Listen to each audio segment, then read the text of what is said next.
दोस्तों इस वीडियो में मैं आपको बताने वाला हूं कि अपने कंप्यूटर या लैपटॉप के फ़ोल्डर को ईमेल पर कैसे सेंड करें। अगर आपका कोई फ़ोल्डर है उसमें बहुत सारे फाइल्स हैं और आप उसको एक ही बार में ईमेल पर सेंड करना चाहते हैं तो फिर इस वीडियो को एंड तक देखते रहिए। मैं आपको जो तरीका बताऊँगा उससे आप पूरे एक फ़ोल्डर को एक ही बार में ईमेल पर सेंड कर पाएंगे।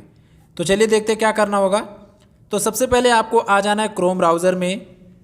क्रोम ब्राउज़र में आने के बाद यहाँ पर आप देखिए आपको जीमेल का ऑप्शन मिल जाएगा। यहाँ से क्लिक करके आप अपने जीमेल अकाउंट में जा सकते हैं या फिर आप यहाँ पर सर्च कर लीजिए जीमेल लॉगिन। जब आप जीमेल लॉगिन सर्च करेंगे तो सबसे पहले नंबर पर mail.google.com की वेबसाइट आएगी। इसको ओपन कीजिए और यहाँ पर आपसे लॉगिन करने को बोलेगा तो अपना वो वाला जीमेल आईडी लॉगिन कर लीजिएगा जिससे आप मेल भेजना चाहते हैं। तो मेरा पहले से ही लॉगिन है, इस वजह से मेरा यहाँ पर जीमेल अकाउंट ओपन हो गया। अब देखिए जब भी आप ईमेल से कोई फोल्डर भेजने की कोशिश करते हैं तो पूरा का पूरा फोल्डर नहीं जाता है, उसमें जो फाइल्स हैं वो एक एक करके सिलेक्ट होता है। चलिए मैं आपको दिखा देता हूँ। यहाँ पर मैंने प्लस वाले आइकन पर क्लिक किया, यहाँ से नया मेल लिखने को आ गया। यहाँ से मैं जब अटैच फाइल पर क्लिक करता हूँ तो यहाँ देखिए मेरे सारे फोल्डर्स आ गए हैं लैपटॉप कंप्यूटर के। अब यहाँ से मान लीजिए मुझे इस फोल्डर को भेजना है, इसको मैंने सिलेक्ट किया। यहाँ पर जैसे मैंने ओपन पर क्लिक किया तो इसके अंदर के सारे फाइल्स आ रहे हैं, लेकिन ये जो फोल्डर है ना ये नहीं जा रहा है। तो इस फोल्डर को भेजने के लिए क्या करना है, सबसे पहले आपको आ जाना है उस फोल्डर में। यहाँ देखिए ये फोल्डर है मेरा, इसको क्या करना है पहले आपको सिलेक्ट करना है, फिर माउस का राइट बटन दबाइए। फिर यहाँ नीचे जब आप आएंगे यहाँ पर आपको एक ऑप्शन मिलेगा सेंड टू, इस पर आप माउस का कर्सर रखिए। फिर यहाँ आइए, यहाँ पर आपको ऑप्शन मिलेगा कंप्रेस्ड जिप फोल्डर। तो आपको पहले इस फोल्डर को कंप्रेस करना है, यहाँ कंप्रेस पर क्लिक कर दीजिए। अब यहाँ पर आप देख सकते हैं एक नया फोल्डर आ चुका है, ये कंप्रेस्ड है, ये जिप फाइल है। ये आपका ही फोल्डर है जिसको हमने जिप फोल्डर बना दिया है। अब ये एक फोल्डर बन गया है। ओके, अब यहाँ पर हम लोग आ जाते हैं अपने जीमेल में। अब यहाँ से हम फिर से उस फोल्डर को अटैच करते हैं। यहाँ अटैच फाइल पर क्लिक कीजिए और यहाँ से हम डेस्कटॉप पर आ जाते हैं। अब ये जो फोल्डर आपका है ना इसको आपको सिलेक्ट नहीं करना है, जो हमने जिप फोल्डर बनाया है उसको आपको सिलेक्ट करना है। यहाँ देखिए न्यू नाम से एक फोल्डर है, इसको मैंने सिलेक्ट किया। अब यहाँ ओपन पर क्लिक करना है।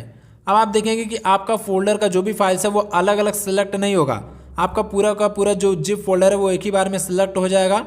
अभी मैं आपको इसको डाउनलोड करके भी दिखा दूंगा कैसे ये काम करेगा। अब यहाँ पर आप जिसको भी भेजना चाहते हैं उसका ईमेल आईडी डाल दीजिए यहाँ टू वाले में।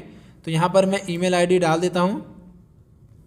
ईमेल आईडी डालने के बाद आप जो भी मैटर यहाँ पर लिखना चाहते हैं वो लिख दीजिए। सब्जेक्ट में मैं लिख देता हूँ फोल्डर, सब्जेक्ट यानी कि टाइटल।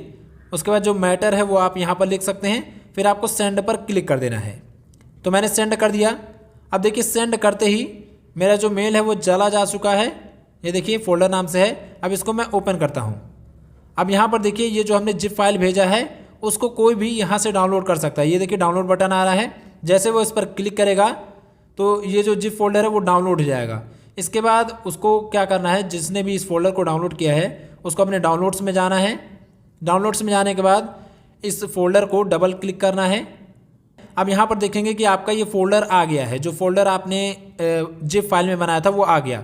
अब इस फोल्डर पर जब आप क्लिक करेंगे तो उसके अंदर के सारे फाइल्स यहाँ पर आ जाएंगे। आप चाहें तो इस जिप फाइल को अनजिप कर सकते हैं। इसके लिए क्या करना है, इस जिप फाइल को सिलेक्ट कीजिए, माउस का राइट बटन दबाइए। फिर यहाँ पर आपको एक ऑप्शन मिलेगा एक्सट्रैक्ट ऑल, आपको यहाँ एक्सट्रैक्ट ऑल पर क्लिक करना है। फिर यहाँ एक्सट्रैक्ट पर क्लिक कर दीजिए। जैसे आप एक्सट्रैक्ट पर क्लिक करेंगे तो आपका ये जिप फोल्डर एक्सट्रैक्ट हो जाएगा। यहाँ पर देखिए ये फोल्डर बाहर आ चुका है। यहाँ से देखिए ये हमारा जिप फाइल था न्यू करके, ये देखिए ये जिप फाइल था और ये हमारा फोल्डर है जो जिप फाइल से निकल कर आया है। इसके अंदर आपको सारा डॉक्यूमेंट्स मिल जाएगा। तो इस प्रकार से आप अपने कंप्यूटर या लैपटॉप के किसी भी फोल्डर को ईमेल के थ्रू सेंड कर सकते हैं एक ही बार में।